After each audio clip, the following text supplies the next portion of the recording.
Démarrer l'enregistrement. Bonjour à tous pour cette nouvelle revue de marché, émission quotidienne. Alors je vous annonce que demain matin, il n'y aura pas de revue de marché. J'ai un tout petit souci sans gravité. Il se trouve que j'ai beaucoup mieux à faire demain matin que de faire cette revue de marché. J'ai un rendez-vous extraordinaire chez le dentiste. Donc voilà, pas de revue de marché. J'ai voilà, je vous passe les détails, mais une dent qui me fait très mal, donc il faut que j'aille me faire soigner. Et comme c'est les vacances de Pâques, etc., le dentiste il ne peut me proposer qu'un rendez-vous à cette heure-là. Donc pas de revue de marché demain, mais bon, c'est pas très très grave. On a démarré la revue de marché de ce jour. Nous sommes mercredi 16 avril. Donc le Dow Jones, je disais, je suis vert de rage. Bon, je serais pas allé, honnêtement, je sais pas si j'aurais eu le courage de. Mais c'est très important que je commence là-dessus. Parce que avant de commencer sur le Dow Jones, alors vous allez m'excuser, je fais pas ça souvent, c'est pas mon rôle, mais je vais être un tout petit peu moraliste et je voudrais m'adresser aux débutants. Cette semaine, le trading, il me semble qu'il n'était pas facile. Il me semble que les gens se sont bien fait rincer. Regardez, hein, par exemple sur les indices, ça part en haut, ça part dans tous les sens. Sur le gold, il y a beaucoup de gens et non pas la personne à qui je pense en particulier, mais beaucoup de gens qui se sont fait balader un petit peu sur le gold. Le problème, à mon avis, c'est que techniquement parlant, d'abord, il faut absolument, donc je m'adresse aux débutants, hein, bien sûr, nécessairement apprendre à faire la différence entre la tendance et le range. C'est indispensable parce que j'ai entendu de tout sur le gold en particulier, sur le Dow Jones aussi, des gens qui voulaient l'acheter parce que qui jouent ceci, parce que cela, parce que machin. Bon, la réalité vraie, c'est que le gold, pour le moment, dans ce rectangle, il est en range. D'accord? Donc si on peut prolonger, si on le met sur du H1 ou sur du H4, voilà, c'est très clair, hein. Enfin, c'est pas un range encore totalement, vous voyez? On monte en haut, on redescend, on est venu faire une mèche ici, on repart.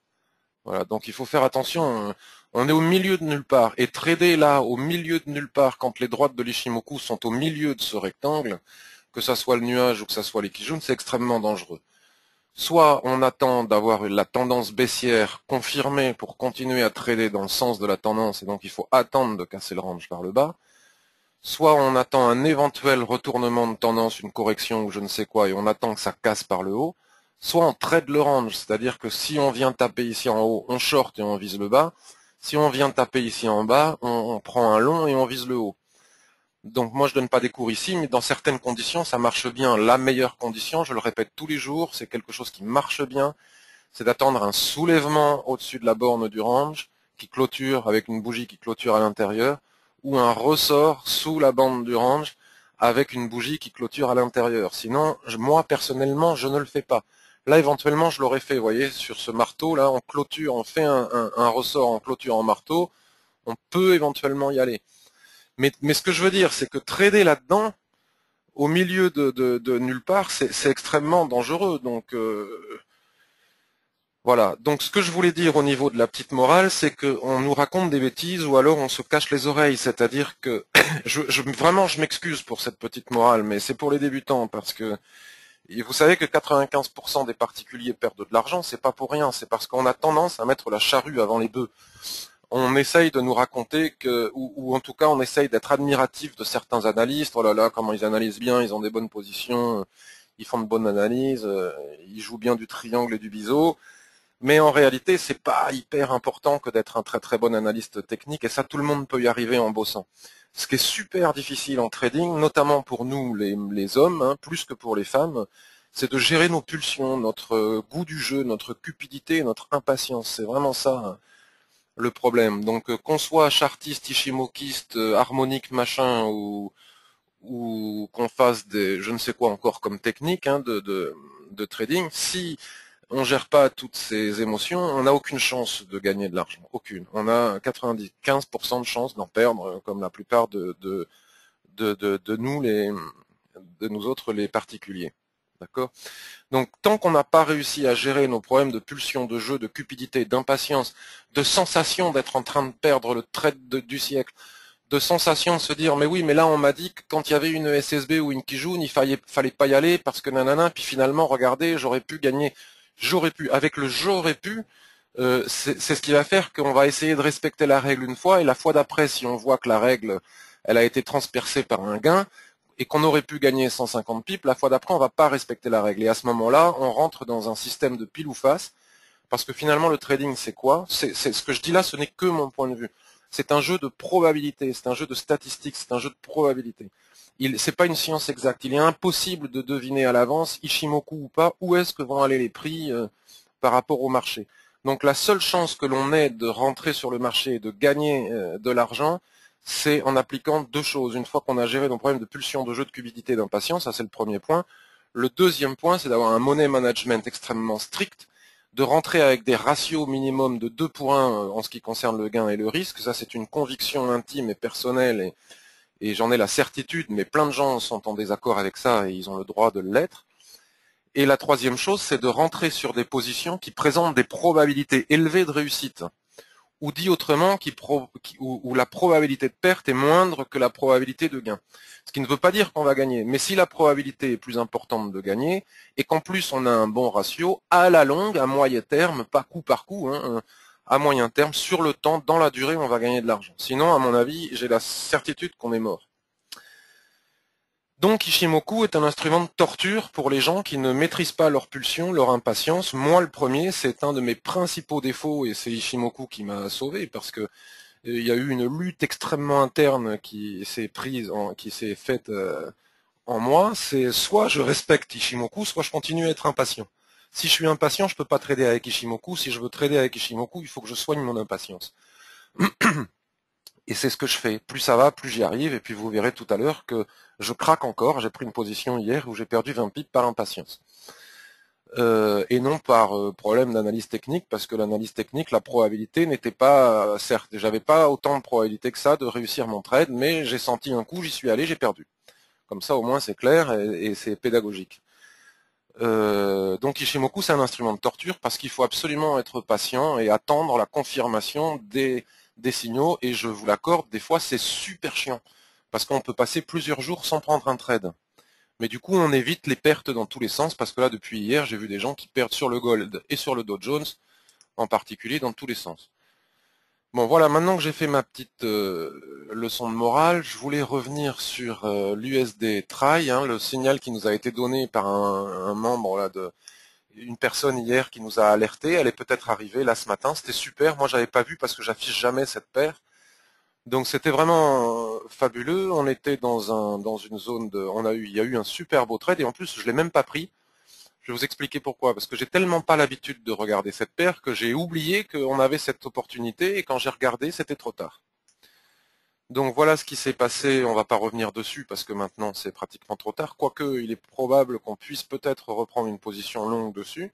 C'est qu'on a cassé cette, voilà, on était là, on a cassé cette droite, voilà, dans l'extension de la SSB très rapidement avec ce petit chandelier. Et si on cassait réellement en clôture, on visait le haut du canal, voilà. Et le haut du canal, c'est super quand c'est comme ça. Il correspondait sur le H4 à cette plate SSB ici. Et regardez, on a cassé et on est allé chercher le haut du canal qui est plus ou moins bien tracé. Hein. Je l'ai tracé vraiment à la va-vite parce que, voilà, il est discutable.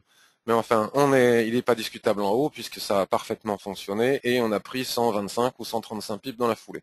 Donc voilà un signal qu'on a vu hier dans la revue de marché ensemble. J'espère que vous en avez profité. Sinon, ben l'USD, alors il y a pas, moi je vois pas beaucoup d'opportunités encore une fois aujourd'hui. On a eu cette magnifique opportunité hein, dont je parle tous les jours. Voilà, où j'avais dessiné deux rectangles comme ça, une probabilité de range séparée en deux. Voilà, où selon moi c'était quand même relativement, c'est jamais facile, mais voilà, on voit bien que là on est dans une tendance extrêmement haussière, qu'on casse pas les plus hauts. Je vais très vite, hein. Vous voyez les soulèvements dont je pars, hop, soulèvement, pif, on part en bas. Hop, ressort, paf, on part en haut. Ça marche pas à tous les coups, mais trader au milieu de nulle part, non, en tout cas. On n'est pas obligé de trader les ranges, mais pas au milieu de nulle part. Et donc l'idée c'était que tant que ça ne cassait pas ici, la probabilité de repartir vers le haut était importante, puisque c'est ce qui se passe depuis un moment et qu'on est en tendance haussière. Et si on venait à casser cette zone, ben à ce moment-là on partait vers le bas ici, où la Kijun, ce plat Kijun soutient parfaitement bien la tendance très haussière. Moi j'ai voulu rentrer comme vous le savez lundi et puis j'ai pas pu parce que j'ai eu des bugs sur ma plateforme, donc j'attends le résultat de l'audit, voir s'ils arrivent à me rembourser. Je leur ai dit exactement où je voulais rentrer, où je voulais sortir. Donc au minimum je voulais viser la Kijun H4 ici pour 200 pips, vous voyez, pour 150 pips. Donc j'aurais gagné 150 pips, en plus j'avais mis, je voulais rentrer avec un bon levier, bon peu importe, et puis ça a finalement été transpercé.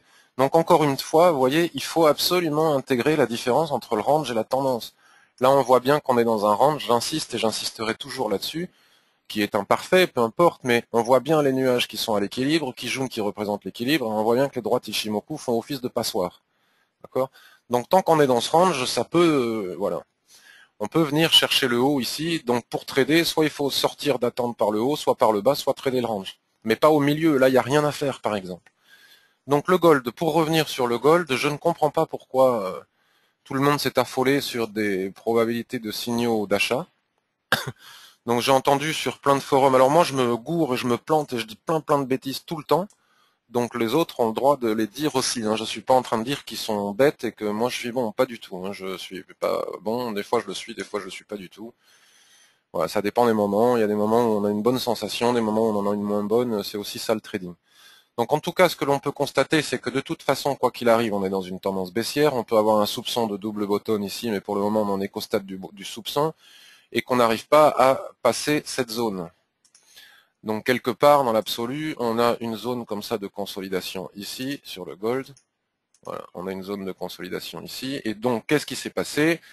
C'est que après avoir tapé, vous voyez, comme je le dis souvent, avec un ressaut, ici le bas du range, bon là pour le moment il était difficile de rentrer puisqu'on n'avait pas beaucoup d'informations sur le range. On est venu chercher le haut, quand on a tapé le haut, on a fait une englobante, on repart vers le bas.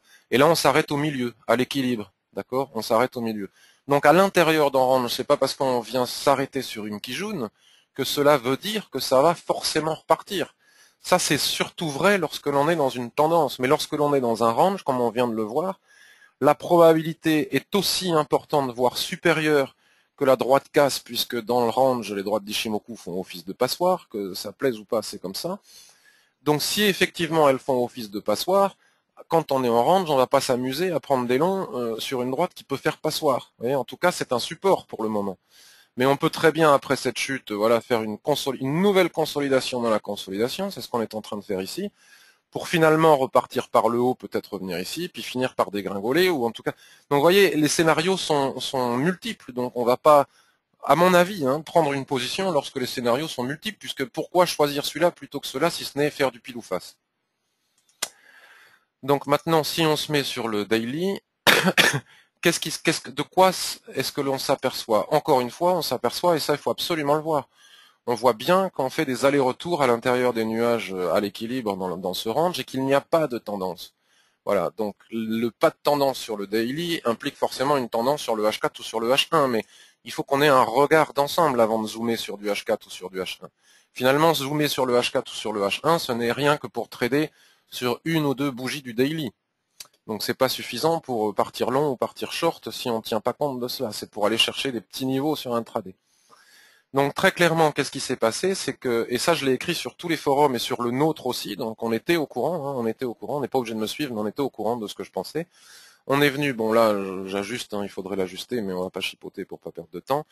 Donc on est venu taper, ça fait déjà un quart d'heure que je parle, on est venu taper le haut du range ici, donc fatalement, normalement, comme on vient de le voir, quand on tape le haut du range, la probabilité de repartir, tant qu'on n'a pas cassé ce niveau, ça ne veut pas dire que, sous prétexte qu'on est au-dessus des droites de l'Ishimoku, ça ne veut pas dire qu'on repart haussier. Malgré Ishimoku, il faut tenir compte de ce range, c'est impératif. Donc, visualiser les supports et les résistances horizontales, obliques, etc. Donc, on est venu taper le haut du range, on repart vers le bas. Sauf que, arrivé ici au milieu du range, ce qui arrive fréquemment, on pourrait le voir ici, par exemple, regardez, ici, on est venu là, on est remonté, pour finalement descendre. On n'y va pas forcément en ligne droite, d'accord?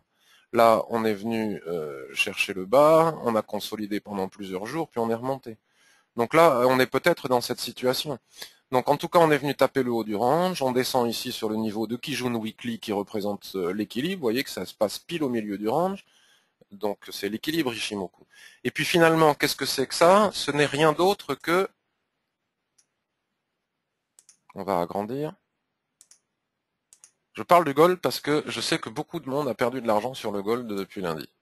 Et donc finalement, qu'est-ce qui s'est passé? On n'a rien fait d'autre que de retracer. Bon, il n'est pas précis, donc forcément, il tape pas exactement Makijun. On n'a rien fait d'autre que de venir retracer 50% Fibonacci de cette baisse. C'est du grand classique. On tape le haut du range, on vient à l'équilibre, on retrace 50% sur Fibo, donc Fibo Sekijun, 50%. Et puis une fois qu'on arrive ici, là, je ne sais pas pourquoi tout le monde s'est affolé en disant qu'on pouvait acheter. D'une part, quoi qu'il arrive, on n'achète jamais sous une Kijun, même si on est dans le range, on ne sait jamais, d'accord? La Shinku est en permanence, jamais elle n'a passé les prix. Donc tant que Shinku ne passe pas les prix, il n'y a aucun signal d'achat. Et donc là, plein de gens se sont mis à acheter, je ne sais pas pourquoi. Donc finalement, hier, on nous a dit, attention, panique baissière, j'ai lu partout, c'est un couteau qui tombe, on ne paye pas, machin chose. Bon, on n'en sait rien, parce que malgré tout, ici, on a quand même une extension de Kijun, vous voyez, qui joue parfaitement bien son rôle. Là, Ishimoku, il est d'une perfection absolue, ça passe pas au-dessus des prix, regardez, Shinku n'arrive pas à casser sa Kijun, donc tant qu'il n'arrive pas à casser sa Kijun, même si on soupçonne d'être en range, on shorte pas non plus, donc il n'y a rien à faire quelque part. Et là, il n'est pas improbable qu'en attendant de sortir de ce range intermédiaire par là ou par là, on soit peut-être en train, regardez, de rentrer dans un nouveau range qui pourrait nous donner des opportunités de trader ce range, ou alors d'attendre. Donc là, c'est clair que si on passe sous Kijun Weekly, on peut shorter pour viser le bas du range. Bon, pas n'importe comment non plus, hein, peut-être après pullback. En tout cas, voilà, selon moi, il n'y avait rien à faire, il n'y avait aucune raison d'acheter. Et tant qu'on ne casse pas ce niveau, bon là, éventuellement, on pouvait vendre. Hein. On pouvait vendre, moi, j'ai pas osé le faire parce que, voilà. Donc voilà, je vais pas y passer la journée, mais voilà pour le gold. Pour le silver, donc tous les signaux dont on a parlé hier, mes droites se sont effacées, ont été atteints en intraday. On avait dit qu'il y avait... Alors quelqu'un m'a dit on est dans le bas du range, on peut acheter. Bon mais c'est pas faux. Hein. On avait ça, on avait ça. Voilà, puis après on avait tracé des petits niveaux un petit peu partout, je sais plus comment. Bon, peu importe, parce que là tout de suite je vois pas d'opportunité. Bon là voilà, on a un support extrêmement clair ici. Tant qu'on casse pas ce niveau, ça sert à rien de prendre des risques sur le silver. De la même manière que tant qu'on repasse pas ici au-dessus, ça sert à rien de prendre des risques non plus sur le silver. Bon là, si on est chartiste, on peut peut-être dessiner des choses comme ça, mais moi je suis jamais sûr de mes dessins chartistes. Le RSI 21, il est sous sa zone de neutralité, c'est baissier. Donc là, on a 19,666, 18,86. Bon, on a 80 pips à prendre. Est-ce qu'on peut les prendre? Est-ce qu'on peut les prendre? Pour le moment, voilà, il y a de forts volumes sur ce chandelier, ce qui indique que les acheteurs n'ont pas encore envie de laisser passer ici, hein, ce niveau. Hein. Voilà, ce niveau qui est très bien marqué par Ishimoku. Donc là, on se bat part sur H4 parce qu'on peut avoir des probabilités de vente, mais c'est pas tip top. Vous voyez ça. Donc là, c'est pas génial non plus le H4. On pourrait shorter ici ce niveau, mais enfin c'est dangereux à mon avis. C'est ce que je disais hier. J'y touche pas. Donc voilà, là c'est très net. Hein. Donc sur le H1, c'est assez clair et c'est assez sympatoche parce que vous voyez cette droite, on peut l'enlever, c'est qui jaune. Elle n'est pas là pour rien. Voilà, donc là voilà, là ça devient beaucoup plus facile en intraday. Hop, hop, toujours la même chose. On casse un niveau, on consolide, quel que soit le TF. Donc H1, on casse un niveau, vous voyez, on casse un niveau très clair, hein, vous voyez, on en a parlé hier, on casse un niveau très clair. Le prochain niveau c'est celui-là, mais on n'y va pas forcément en ligne droite, donc voilà, on attend. Là on a le pullback, on a eu le pullback, on aurait pu rentrer ici avec un stop très serré, donc avoir un bon ratio. Ou alors on attend de casser ici, de vraiment casser en clôture, et à ce moment-là on y va, on vient chercher ce niveau. C'est jouable. C'est jouable, le RSI diverge un peu, bon, mais on s'en fout, tant qu'il n'a pas cassé sa zone de neutralité, il n'y a pas de problème. Donc tant que le RSI ne casse pas sa zone de neutralité et que les prix ne repassent pas au-dessus de Kijun, voire même du nuage ici, vous voyez, même si on se met ici, on a 50 pips, même pas 50 pips de stop pour 19,43, 18,93. Ouais, c'est pas, non, le ratio n'est vraiment pas bon, quoi. Donc faudrait soit shorter maintenant, mais c'est risqué avant 11 heures, soit shorter à la cassure ici pour venir chercher ce niveau avec un stop très serré au-dessus de Kijun. Hein, au-dessus de la droite de cassure, si ça casse, terminé, on sort. Donc probabilité ici. De quoi est-ce qu'on pourrait parler? L'US 30, on l'a fait. Donc l'US 30, s'il monte, pourquoi les indices européens ne montent pas? Je ne sais pas. Donc là, on est typiquement dans le même schéma que le gold ici. On fait le range. Normalement, si on est vraiment en range, les droites Ichimoku font passoire. Si elles ne font pas passoire et qu'elles viennent casser ici, on part vers le bas. Mais c'est pas parce qu'elles font passoire qu'on va pas... Ça, c'est un signal quand même extrêmement haussier. C'est extrêmement haussier cet avalement là, comme ça. Et les droites de l'Ichimoku, puisqu'elles sont en range, on peut pas dire que là, on a une grosse résistance. On verra. Donc si l'US 30 continue à monter, est-ce que les indices européens peuvent le faire? Ben, j'ai pas de. Là, moi, je suis dans un état de patience. Vous voyez, si depuis lundi, j'avais un superbe, magnifique trade sur l'US 30, c'est le seul trade important que j'ai pris, puis mon USD HKD qui va prendre son petit temps, mais j'ai pas de signaux, j'attends. Donc là, on pourrait shorter ce repli du DAX, vous voyez, après cet avalement, tant qu'on sort pas de ce chandelier, ce niveau de chandelier fait résistance. Donc avec Kijun juste au-dessus, c'est nickel. Quand on était ici, on pourrait shorter et puis viser beaucoup plus bas. Il faudrait vérifier, on pourrait viser au minimum ici. Déjà, rien que ça, en intraday, ça serait pas mal. Parce que si on short 9311, 8970, ouais, c'est même carrément énorme. C'est presque 300 pips, c'est vraiment un gros coup. Donc voyons sur le daily si quelque chose nous en empêche. Sur le daily, ben écoutez, comme ça, ici et maintenant, ce qui peut nous en empêcher, c'est toujours la même chose, c'est voir si oui ou non on n'est pas en consolidation. Alors, c'est pas une grosse vraie, mais quand même, ce qui est important de voir, même si mon rectangle n'est pas d'une précision, ben voilà, déjà on a un élément de réponse. Si mon rectangle n'est pas d'une précision absolue, ce qu'il est important de voir, c'est que on n'est pas soutenu par le nuage, on est en consolidation. Donc tant qu'on est dans ce machin, il n'y a pas grand chose à faire. Vous voyez, comme les prix se sont arrêtés pile poil sur la borne basse de ce rectangle. Vous voyez, c'est pas pour rien. Malgré donc quand on me dit qu'il y a il faut prendre les bas ou les hauts, non, pas forcément. Tout dépend de la manière dont on regarde les choses. Voilà. Donc bon, pour le moment, moi je traite pas le. Voilà, le CAC 40 est un petit peu plus propre. Vous voyez, il essaye de casser sa Kijun ici, mais on reste baissier, quoi. Donc le RSI reste baissier. Est-ce qu'on pourrait pas vendre ici au contraire? Donc moi, tant que les indices américains vendent, je ne vends pas. Parce que normalement, les indices européens suivent. Bon, là, c'est Tenkan qui ne passe pas. Donc par contre, si on casse Tenkan, mais je l'ai déjà dit hier. Hein. Voilà, comme quoi, des fois, c'est une question de patience, c'est tout. Pas de précipitation. Si on casse Tenkan, on voit bien qu'au niveau des probabilités, les probabilités d'aller chercher les plus hauts à 4500, combien là? Les plus hauts à 4560 sont importantes. Parce que on sera sorti de Tenkan, on est bien au-dessus de tout, on est quand même en train de faire des plus hauts de plus en plus hauts, vous voyez, des plus hauts de plus en plus hauts. Les prix ne sont pas au milieu du nuage, et voilà, ils sont quand même bien soutenus par les droites de l'Ichimoku, c'est différent sur les autres configurations, et Shinku sera sorti des prix. Donc si on casse ce niveau, c'est ce que je disais hier, moi je m'y engouffre pour aller chercher les 4500, et j'ai toujours mon rêve de 4800. Voilà. Mais pour le moment, c'est trop tôt. Voilà, donc ce niveau c'est celui-là. Donc ici en H4, c'est même pas très bon. Il faut peut-être que j'attende même de casser les 4460, vous voyez. Donc au niveau probabilité, si je n'y vais pas parce que Shinku doit casser les prix, peut-être que dans la journée ça va casser et que là mon émotion, ma cupidité va me dire merde, mais j'aurais dû y aller. Si j'en ai rien à foutre que Shinku soit sous les prix. Si j'y étais allé, j'aurais gagné 150 pips. Donc la fois d'après on va le faire, on va en perdre 150. Donc voilà, on n'a pas de signal, on n'a pas de signal. Il n'y a pas besoin d'avoir 36 000. Un par semaine, c'est suffisant.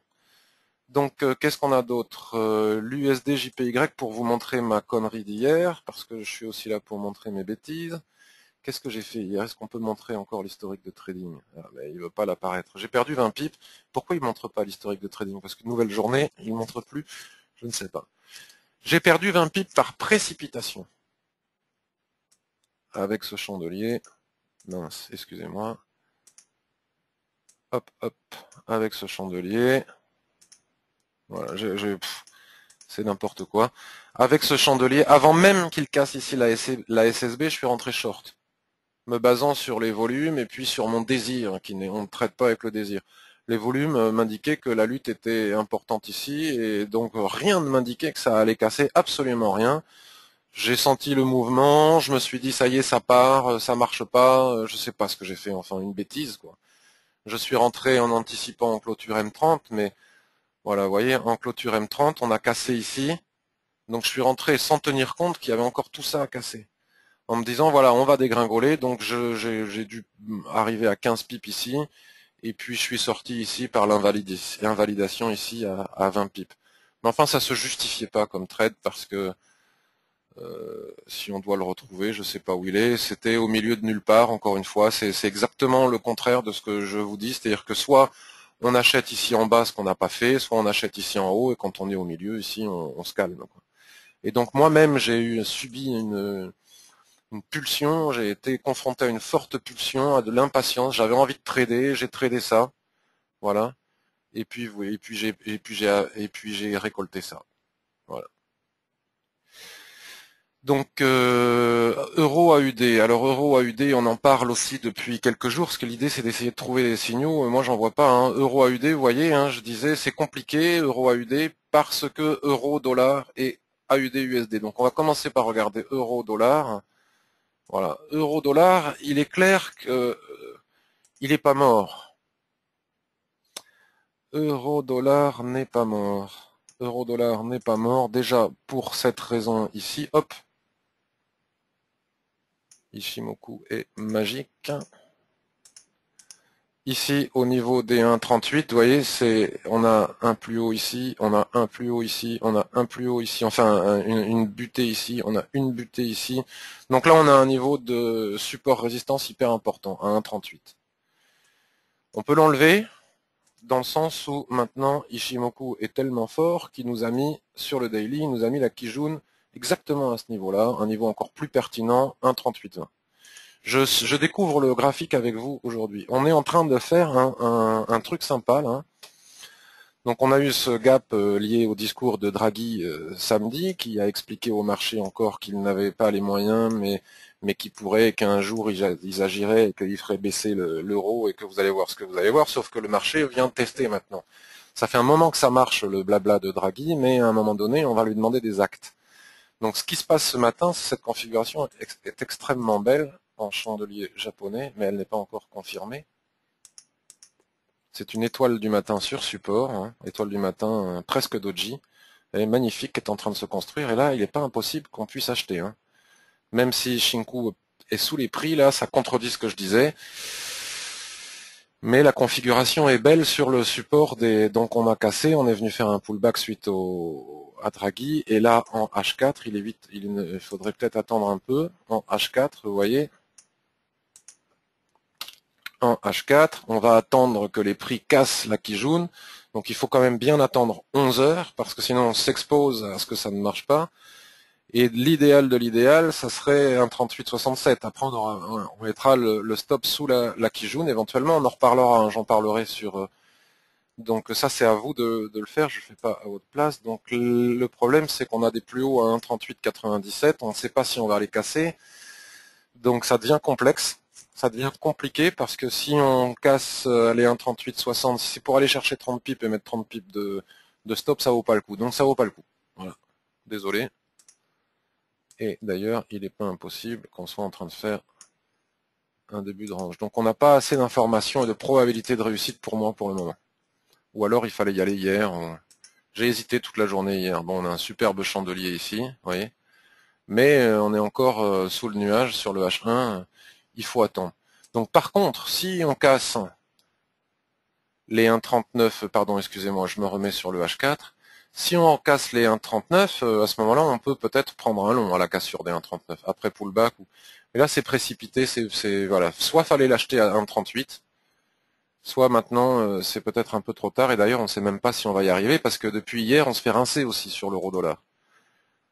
Hein, l'euro-dollar, il part dans tous les sens. Hein. Il baisse, hein, les gens croient qu'il va baisser. En tout cas, les particuliers sont massivement à la vente sur euro-dollar, donc il y a des chances pour qu'il monte. GBP USD, ben on est toujours coincé, hein, c'est haussier. C'est même très haussier, mais on est toujours coincé. Bon, on en a parlé plein de fois, on a des plus hauts mensuels. Voilà, il faut casser ce niveau. Donc là, c'est hyper facile, théoriquement, hein, je dis bien théoriquement. On voit bien que voilà, c'est une zone hyper importante, hein, 68,57. Donc on se remet sur le H4. 1,6784. De toute façon, il faut aller casser ces plus hauts ici. Voilà. Si on casse les 1,6820, on part, on y va. Donc là, si on casse ici ce niveau, on pourrait y aller, mais Shinku se retrouve sous les prix. Théoriquement, même si les prix sont faibles ici, théoriquement, ce n'est pas un signal d'achat. Je dis bien théoriquement. Après, chacun est libre de faire ce qu'il veut. AUD USD, alors AUD USD, on en a parlé plein de fois. Je vais essayer d'aller vite maintenant. On en a parlé plein de fois, et depuis qu'on en parle, on sait que ce qui empêche maintenant de monter davantage, c'est que les prix sont confrontés sur le weekly à cette SSA, vous voyez. Et vous voyez la précision, encore une fois, d'Ishimoku. Donc là aussi, hein, si on ne respecte pas Ishimoku, on peut y aller. Mais voilà ce qui se passe. Les prix s'arrêtent pile poil au niveau de la SSA ici. Et si, quand les prix arrivent ici, ça veut dire que Shinku arrive ici. Elle bute ici sur ce chandelier. Triple résistance. Elle n'arrive pas à passer parce qu'il y a ce chandelier. Il y a Kijun, il y a Tenkan. Donc il faut vraiment attendre de casser les 0,95 quelque part, ou un peu moins peut-être, pour avoir vraiment de l'espace. Donc cela donne, mais ça ne veut pas dire que... Et puis aussi, pardon, excusez-moi, je reviens sur le weekly. On a quand même eu 1, 2, 3, 4 semaines consécutives de baisse. Il est peut-être pas anormal de venir reprendre appui sur Kijun pour finalement partir plus tard à l'achat. Donc qu'est-ce que l'on peut faire nous si on bascule sur le H4? Ben rien, selon Ishimoku et ma vision d'Ishimoku. Donc on était dans ce magnifique canal, vous voyez, qui, comme je le dis depuis le début, jusqu'à ce que Kijun rencontre des obstacles sur le weekly, ne posait pas de problème. À partir du moment où Kijun commence à rencontrer des obstacles sur le weekly, ça passe plus. Et on n'arrive pas à faire un nouveau plus haut. On a cassé. Alors sur mon forum, vous verrez, il y a des personnes qui ont shorté l'AUD USD. Selon moi, c'est un peu trop tôt. Mais après, chacun fait ce qu'il veut, hein, bien évidemment. J'ai pas réponse à tout. Voilà, on a des niveaux de support un petit peu importants ici. Donc on a cassé ce canal ici. Néanmoins, vous voyez, on s'arrête au pic près, encore une fois, sur ce niveau de SSB. Vous voyez, Kijun, Shinku n'arrive pas à casser sa Kijun. Donc selon moi, il n'y a que lorsqu'on sera passé ici, là, 0,93, qu'on pourra envisager de shorter. Il n'y a pas d'urgence. Et le RSI, il est sur support, il est sur sa zone de neutralité. Il ne sait pas ce qu'il veut faire. Par contre, si on revenait à pénétrer le canal et à casser la Kijun ici, on peut certainement prendre un long, on peut attendre de casser ici, certainement prendre un long, pour au minimum viser les derniers plus hauts, voire le haut du canal. NZD, USD, ben, il tergiverse, hein. Il a cassé, vous voyez ici, bon, c'est un peu la même config que AUD, USD, on va pas regarder, on va essayer de trouver des... USD, CHF, ben, c'est l'euro-dollar à l'envers, donc si on casse Kijun en H4, on regardera sur le daily s'il n'y a pas d'obstacle, mais en tout cas, il n'y en aura pas ici. Donc on peut shorter et venir chercher ce niveau. Donc là, on a encore une probabilité de signal. USD, JPY, on l'a vu, on attend, on est toujours dans le range. Voilà, hein, vous voyez, on a hésité la semaine dernière, vendredi, là on a hésité, mais comme on n'a pas eu notre ressaut, j'y suis pas allé, mais regardez, on est dans le range, on est en train de monter, on n'y va pas en ligne droite, mais la probabilité est importante qu'on monte jusqu'ici. Donc on a à peu près fait le tour de tout. Je voulais regarder AUD NZD. Voilà, AUD NZD, on a eu une opportunité, mais elle s'est produite à 4 heures du matin, c'est ballot. Voilà, AUD NZD. Alors AUD NZD, je m'en suis rendu compte, on va le mettre sur le daily, parce que on a reçu un tweet, je suis leur tweet, parce que c'est une paire que je regarde pas habituellement, de Highway 360. Vous savez, les gens qui font des graphiques de performance.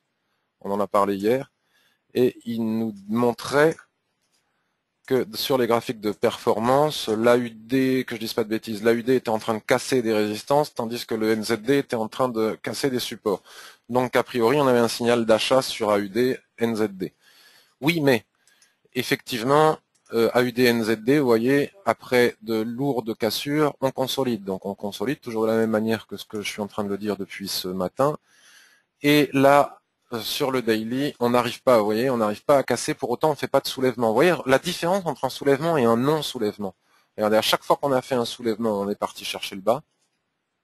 Et quand on ne fait pas de soulèvement, la probabilité de cassure existe. Donc difficile de trader le range quand on ne fait pas de soulèvement. Regardez, là on a un superbe ressaut avec, c'est ce que je vous disais, en doji, boum, ça monte direct. Là on n'a pas eu, bon on n'a pas eu, on n'a même pas de pénétrante, on n'a pas eu de soulèvement, bon c'est monté direct quand même, hein, mais... Donc là, la difficulté c'est ça, là, c'est cette SSB qui est ici. Voilà. Et vous voyez d'ailleurs, les prix s'arrêtent pile poil à ce niveau-là. Donc là, c'est en daily. Donc en H4 et H1 et H8, forcément, on est en train de casser. Mais ce qui est important, c'est la clôture ce soir daily ici. Ceci dit, on peut anticiper. C'est ce que j'ai voulu faire sur USD JPY. Des fois ça marche, des fois ça marche pas. Bon, c'était un peu trop culotté hier. Donc à 3 heures du matin, on a eu la cassure avec ce chandelier, d'accord. Là, c'est pas joli parce que vous voyez sur le niveau de SSB que j'ai montré, on est en train de faire un sommet en pince. Bon, pour le moment, c'est pas.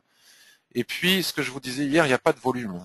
Il n'y a pas vraiment de volume sur la poussée, mais enfin, le RSI est haussier avec un niveau de support qui est très bien ici. Donc, c'est peut-être un signal sympa. Donc, pourquoi pas attendre que ce chandelier rouge descende ici. On a le temps, hein, jusqu'à 11 heures sur le H4. S'il repénètre à l'intérieur du range, ben, on s'abstient. D'accord? Et on aura notre superbe soulèvement daily, pour le coup.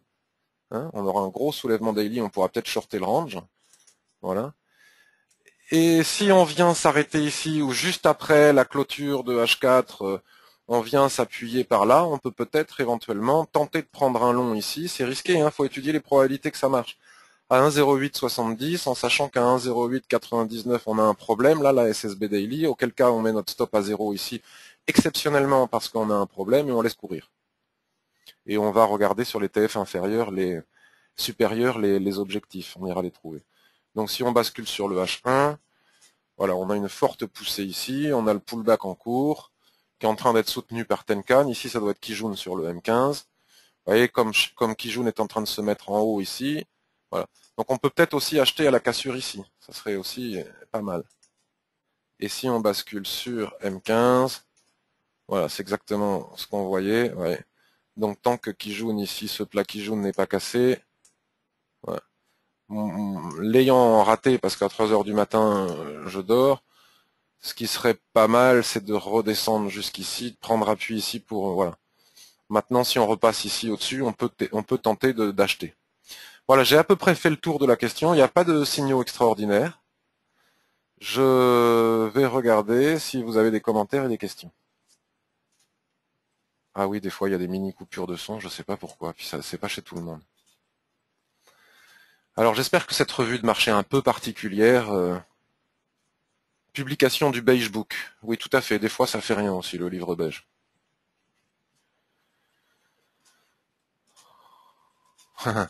Yvon nous dit, toi, c'est 4800. Moi, mon rêve, c'est 4957 sur le CAC 40, qui représente deux SSB, une SSA, une qui joue entre 2006 et 2009. Le câble décolle bien avant les statistiques de 10h30. Tout à fait. Ah oui, c'est vrai que la souris a un retard par rapport à ce que je dis. C'est difficile à suivre à cause de l'affichage qui ne suit pas les paroles. Oui, je sais pas pourquoi. J'ai un problème de bande passante ou comme ça, j'ai beaucoup de lag. CAC 40 et Futur 40. Je demande car j'ai eu un gap à la hausse à l'ouverture du Futur CAC. J'ai shorté et gagné 15 pips ce matin, mais je ne le vois pas ce gap. Oui, la TS2, alors attendez, une question, y a-t-il une différence de cours entre par exemple le CAC 40 et les futurs sur le CAC? Deux brokers, oui, tout à fait. Tout à fait. Oui, alors le CAC 40, il y a le spot, hein, les cours là, qui suivent la clôture exacte de la bourse de Paris, AUD-NZD, qui suivent la clôture exacte de la bourse de Paris, et puis il y a les futurs. Et puis il y a aussi les CFD, par exemple, chez des brokers comme IG Market, eux, ils cotent toute la nuit. Donc bon, leurs droites sont forcément fausses, puisque ça ne marche pas, les cotations, toute la nuit. Même sur les futurs, ça s'arrête à 22 heures. Donc moi je trade les futurs puisque c'est les futurs que je vois. Et oui, la TS2 a un gros défaut, c'est qu'elle ne montre pas les gaps. Donc il n'est pas intéressant d'afficher aussi les indices sur une autre plateforme, par exemple sur MT4 d'FXM, elle les montre les gaps. Comme ça au moins on a les gaps qui nous permettent effectivement de trader. Je regarde s'il y a d'autres questions.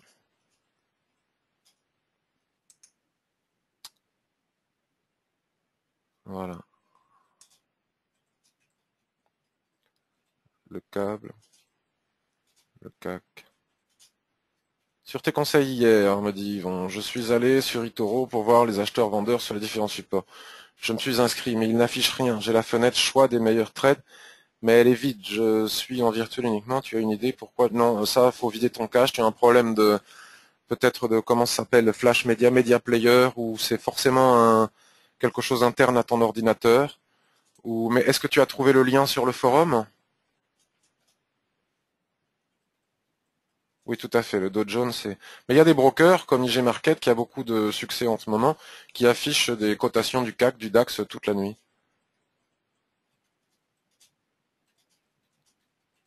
Je ne peux pas trader sur USD HKD. Je ne sais pas pourquoi. Mais ça, il faut que tu vois avec ton broker. On en a parlé, Sylvain. Il faut que tu vois avec ton broker pourquoi tu ne peux pas trader USD HKD.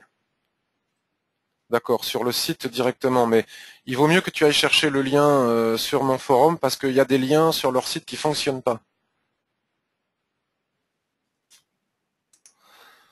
Bon, alors, messieurs, dames, je vous souhaite une bonne journée. Suivons-nous sur Twitter et sur les commentaires du blog. Je ne sais pas s'il y a des annonces aujourd'hui.